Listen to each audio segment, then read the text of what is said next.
শাসনের শাস্তি দেব। হ্যাঁ, যখন তাদের চামড়াগুলো ফুলে মানে পুড়ে নষ্ট হয়ে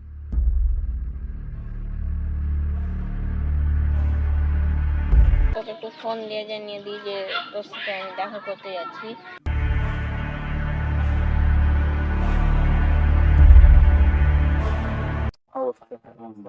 আজকে হ্যাঁ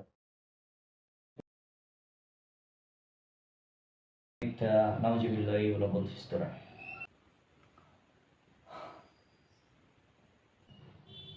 শুধু এটুকুই না, আরও অনেক অসংখ্য বিষয় আছে এই পবিত্র কোরআনে আধুনিক বিজ্ঞান সম্পর্কে, অনেকগুলো আছে। আল্লাহ বলছেন পবিত্র কোরআনে সূরা নিসা সূরা নাম্বার 4:56 যে জাহান্নামে যখন কাফিরদেরকে যখন শাস্তি দেওয়া হবে তখন তাদের চামড়াগুলো পুড়ে যাবে, তখন পুনরায় তাদের চামড়া পরিবর্তন করে দেওয়া হবে, যাতে তারা ব্যথা অনুভব করে। তাহলে এখানে কি বুঝতে পারছি আমরা যে ব্যথা অনুভব করার জন্য দায়ী হচ্ছে কে? মস্তিষ্ক নাকি চামড়া? আর চামড়ার ভিতরে আমরা জানি পেন রিসেপ্টর আছে। তাহলে এটা খুব সুন্দরভাবে স্পষ্টভাবে বোঝা যাচ্ছে যে এটা হচ্ছে পেন রিসেপ্টর। হ্যাঁ,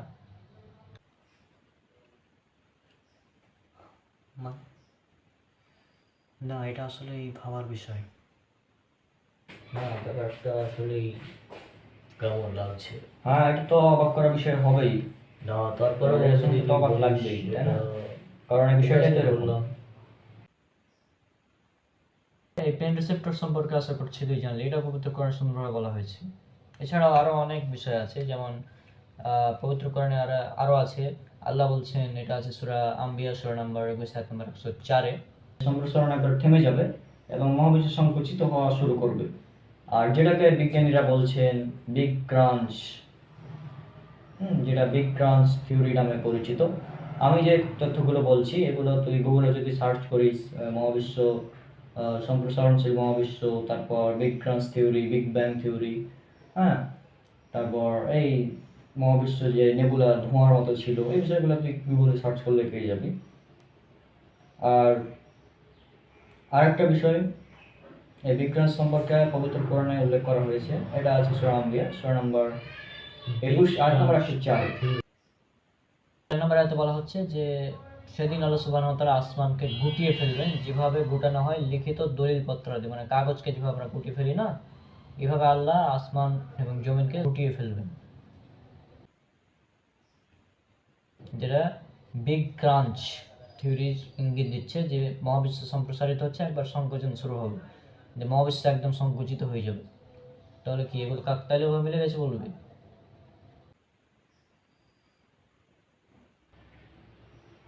হ্যাঁ, এটা বিগ ক্রাঞ্চ সম্পর্কেই বলছি।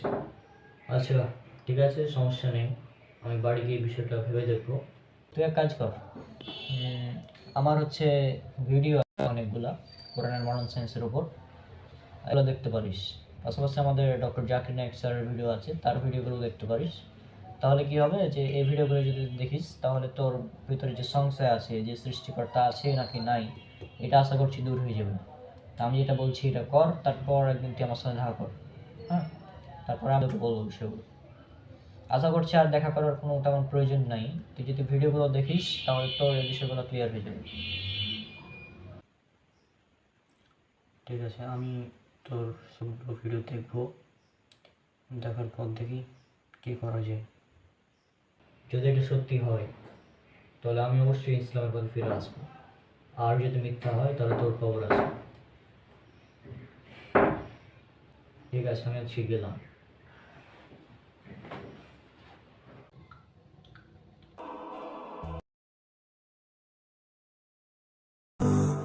কিরে মোসাব্বির, কি পড়িস সব সময় সব? দেখ আজকে সায়েন্স কতটা অ্যাডভান্স হয়ে গিয়েছে। হ্যাঁ, 1929 সালে বিজ্ঞানী এডউইন হাবল তিনি আবিষ্কার করেন যে মহাবিশ্ব সম্প্রসারিত হচ্ছে।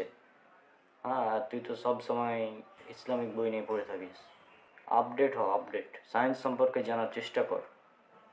হ্যাঁ, এখন দেখ মহাবিশ্ব হচ্ছে সম্প্রসারিত হচ্ছে, মানে ইউনিভার্সটা এক্সপ্যান্ডিং হচ্ছে, এক্সপ্যান্ডিং হচ্ছে ইউনিভার্সটা। এখন তোরা তো এগুলো বুঝবি না, কারণ তোরা হুজুর মানুষ, তোরা সায়েন্সের কি বুঝিস, তাই না?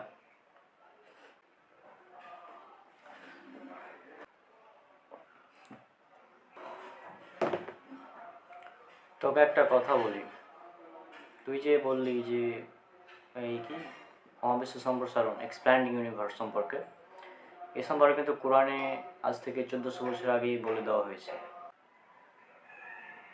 মানে হ্যাঁ, এটা আছে পবিত্র কোরআনে, উল্লেখ করা আছে সূরা জারিয়াত, সূরা নাম্বার 51, আয়াত নাম্বার 47, মানে 47 নম্বর আয়াত। এখানে আল্লাহ সুবহানাহু ওয়া তাআলা বলছেন, আমি আমার ক্ষমতা বলে এই মহাবিশ্ব সৃষ্টি করেছি এবং আমি এর সম্প্রসারণকারী। কি বলিস, এটা কোরআনে আছে এক্সপ্যান্ডিং ইউনিভার্স? হ্যাঁ, পাগল হয়ে গেছিস তুই? না, বিশ্বাস হচ্ছে না তোর? তাহলে দেখ, নিজেই দেখ, তোর কাছে ল্যাপটপ আছে, ল্যাপটপে যা লেখ। দাঁড়া দাঁড়া, আমি চেক করি একটু। কত নম্বর আয়াত বললি? কোরআনের আয়াত নাম্বার 51, 47 চলে আসবে, দেখ।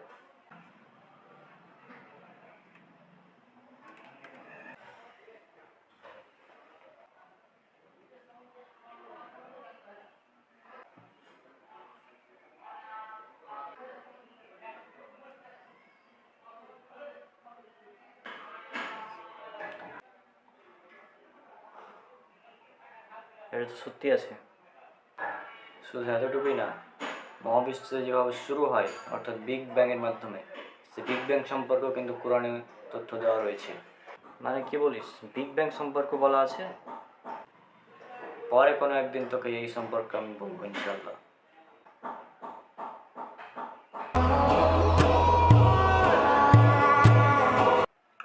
মোসাব্বিরুল, তুই না বলছিলি গতকাল যে বিগ ব্যাং সম্পর্কে নাকি তুই বলবি আমাকে?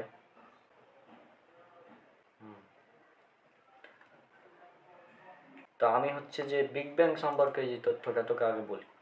তুই বিগ ব্যাং বুঝিস কিনা আমার তো সন্দেহ আছে। আমি বিগ ব্যাং সম্পর্কে বুঝি না, তুই আগে দেখ যে তুই বিগ ব্যাং সম্পর্কে কী জানিস।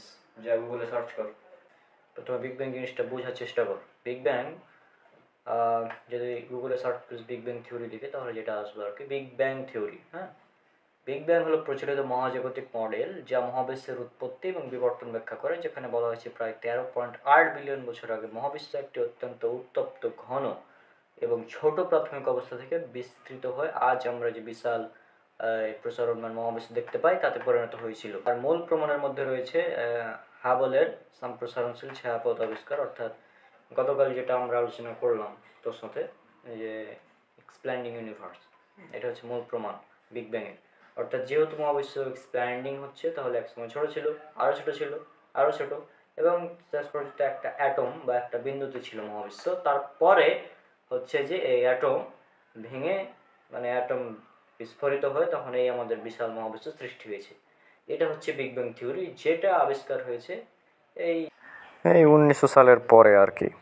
তুই যে তথ্যটা বললি এটা কিন্তু কোরআনে উল্লেখ করা আছে, অথচ তুই বলছিস এটা নাকি কোরআনে বলা আছে। এটা তো একেবারে অসম্ভব, কোরআনে এটা থাকতেই পারে না যে মহাবিশ্ব একটা বিন্দুতে ছোট ছিল, হ্যাঁ, অতঃপর এটা পৃথক হলো, আলাদা আলাদা হলো, দিয়ে আমাদের মহাবিশ্ব তৈরি হলো, এরকম ধরনের কথা কোরআনে থাকা অসম্ভব একেবারে।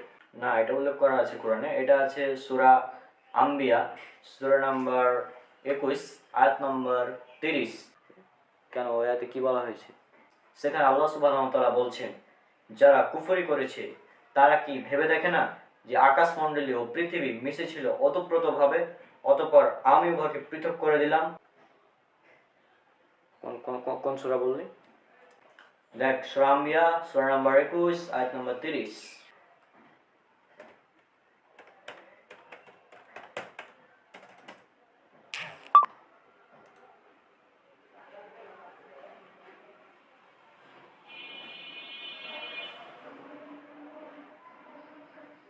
এখানে ফুটনোটও দেওয়া আছে। হ্যাঁ হ্যাঁ, ওখানে ফুটনোটও দেওয়া আছে। ফুটনোটে বলা হচ্ছে, আধুনিক জ্যোতির্বিজ্ঞানীদের মতে আদিতে আকাশ, সূর্য, নক্ষত্র ও পৃথিবী ইত্যাদি পৃথক সত্তাই ছিল না, বরং সব কিছু ওতপ্রোতভাবে মিশেছিল। তখন মহাবিশ্ব ছিল অসংখ্য গ্যাসীয় কণার সমষ্টি। পরবর্তীকালে মহাবিস্ফোরণের মাধ্যমে নক্ষত্র, সূর্য, পৃথিবী ও গ্রহসমূহ সৃষ্টি হয়। এটি বিগ ব্যাং বা মহাবিস্ফোরণ থিওরি।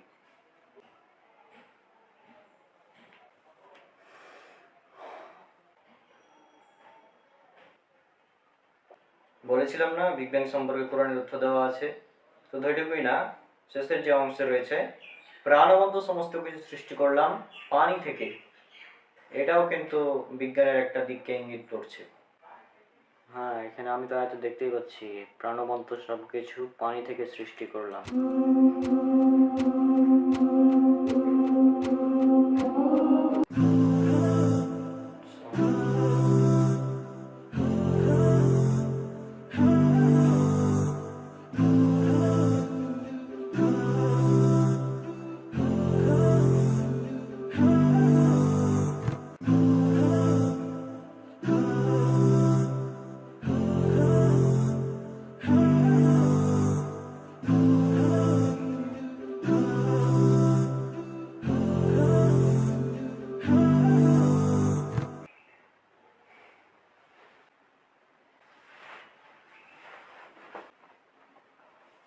আচ্ছা মুসাব্বিরুল, তোমার একটা জিনিস আমি বেশ কিছুদিন থেকে লক্ষ্য করছি, যে তুমি হচ্ছে যে এই নামাজের পর আমরা যে সবার সম্মিলিতভাবে মনোযোগ করি আর তুমি সেটা করছো না, এটার কারণ কি বলো তো? তুমি ঠিকই বলেছো, আমি হচ্ছে যে এই নামাজে মানে সালাম ফেরানোর পর সবাই যেভাবে হাত তুলে সম্মিলিতভাবে মনোযোগ করে আমি সেটা করি না। হ্যাঁ, তুমি এটা লক্ষ্য করেছো, সত্যি এটা খুব ভালো ব্যাপার। আর আমি এটা করি না কেন জানো? কারণ এভাবে নামাজে সালাম ফেরানোর পর সম্মিলিতভাবে মোনাজাত করা সবাই মিলে, এটা মূলত হচ্ছে বিদাত। সম্মিলিতভাবে মোনাজাত করা কি বিদাত, কারণ রাসূল সাল্লাল্লাহু আলাইহি সাল্লাম তিনি কখনো করেননি, সাহাবীরা করেননি, তাবেঈন তারা কেউ এই কাজ করেননি। তাহলে আমাদের সালাফরা যে কাজ করেননি আমরা সেই কাজ কিভাবে করব? ও আচ্ছা, কিন্তু করলে সমস্যা কি? এখানে তো কোনো মানে বিদাত তুমি বলছো, আসলে এটা বিদাত কিনা আমি তো মানে আমার তো সন্দেহ হয়ে যাচ্ছে এই বিষয়ে। আর হ্যাঁ, রাসূল সাল্লাল্লাহু আলাইহি সাল্লাম, সাহাবী তারা সবাই সালাম ফেরানোর পর আমি যেভাবে করলাম, প্রথমে 3 বার আস্তাগফিরুল্লাহ বলতেন, এটা আছে সহিহ মুসলিমে হাদিস নাম্বার 1220। তারপর তারা বলতেন আল্লাহুম্মা আনতাস সালাম ওয়া মিনকাস সালাম তাবারাকতা ইয়া জাল জালালি ওয়াল ইকরাম। তারপর আরো অনেক দোয়া আছে, হ্যাঁ, তারা এগুলো করতেন। আর এছাড়াও উল্লেখ করা আছে একটা হাদিস, বুলবুল মারামের 326 নম্বর হাদিস, যে যদি কেউ ফরজ সালাতের পর আয়াতুল কুরসি পাঠ করে তাহলে তার এবং মৃত্যু মানে তার এবং জান্নাতের মাঝে মৃত্যু ব্যতীত অন্য কোনো কিছুই বাধা হয়ে থাকে না, অর্থাৎ সে মারা গেলেই জান্নাতে প্রবেশ করবে। কিন্তু সম্মিলিতভাবে মোনাজাত যারা করে তাদের ক্ষেত্রে এরকম কোনো কিছু নেই। অর্থাৎ সম্মিলিতভাবে মোনাজাত বলতে আসলে কিছু নেই। এভাবে মোনাজাত মানে কি? মোনাজাত মানে হচ্ছে চুপি চুপি আল্লাহর সাথে কথা বলা। এখন তুমি যদি সেটা সম্মিলিতভাবে করো তাহলে কীভাবে মোনাজাত হলো? সেটা তো মোনাজাত হচ্ছে না, তাই না? আমাদের সমাজে এটা প্রচলিত হয়ে গেছে, এটা হচ্ছে মেন সমস্যা। আশা করছি তুমি বুঝতে পেরেছো।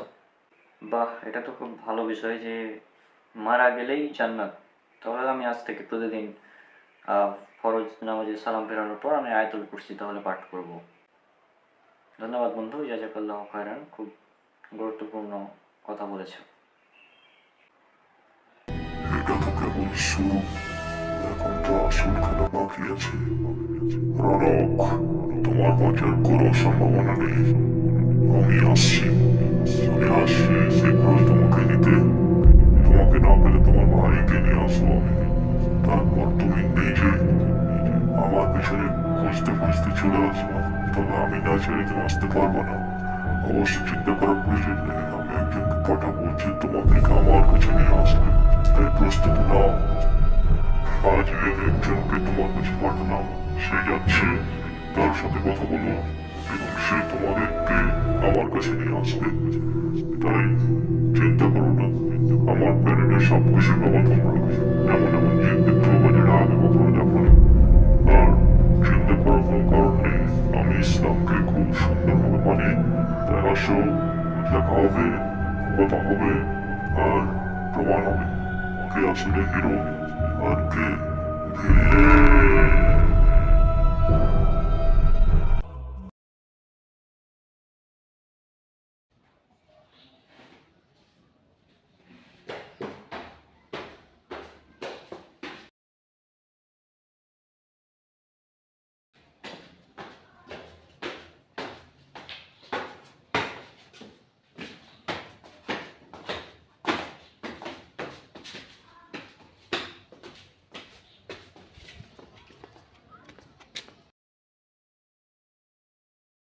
ও রাবিত, কি খবর? হুম।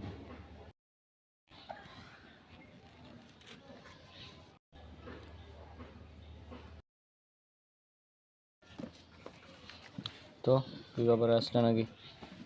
হ্যাঁ, ওই যে আমার একটা প্রশ্ন ছিল যে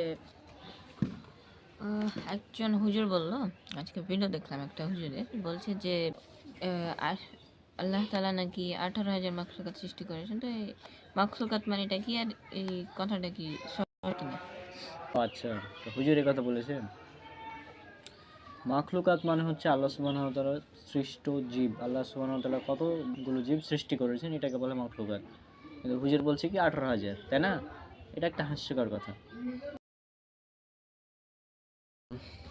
দেখো, এই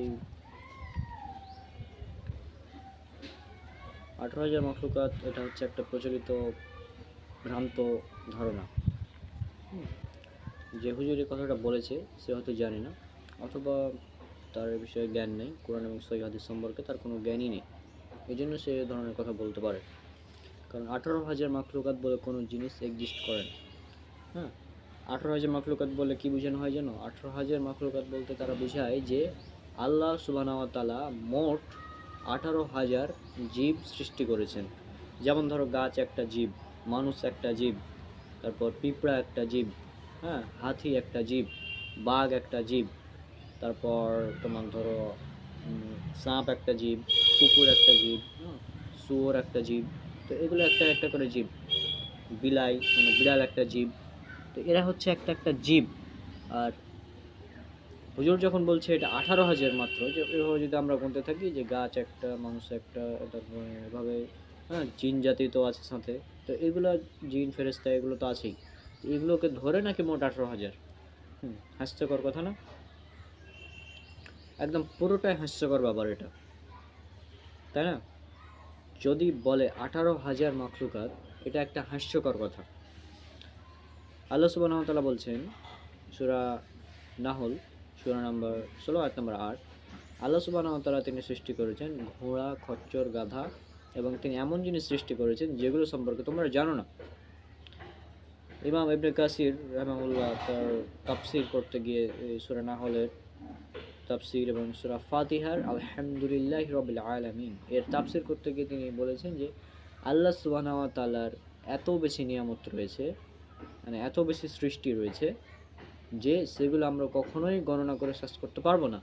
সেখানে হুজুর বলছে 18,000 মাখলুকাত। যাই হোক, আমি তো এতক্ষণ বললাম এই ধরনের কথা, এখন মেন কথায় আসি। এখন হচ্ছে যে আমাদের শেখ ডক্টর খন্দকার আবদুল্লাহ জাহাঙ্গীর রহমাহুল্লাহর একটা বই আছে, হাদিসের নামে জালিয়াতি। এই বইটা যে ব্যক্তি পড়বে সম্পূর্ণ A to Z, সেই সমাজের প্রচলিত বানোয়াট কথাগুলো ধরে ফেলতে পারবে এক মানে নজরেই।